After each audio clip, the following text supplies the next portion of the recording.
If you've ever found yourself staring at a login screen wondering what your actual Shopify store name is, you're definitely not alone.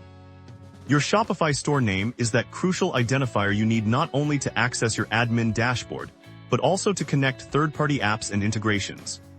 The absolute fastest way to find your store name is to simply look at your browser's address bar when you are already logged into your Shopify admin. Right there before the Mishapifacom part is your unique store name. This is the exact identifier you need to use for logins and connections.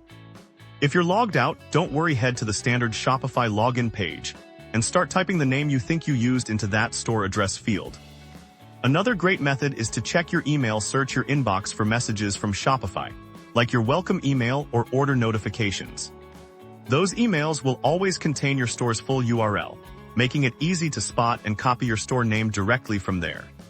So whether you grab it from your browser, the login page, or your email, you now know exactly how to easily locate your essential Shopify store name anytime you need it.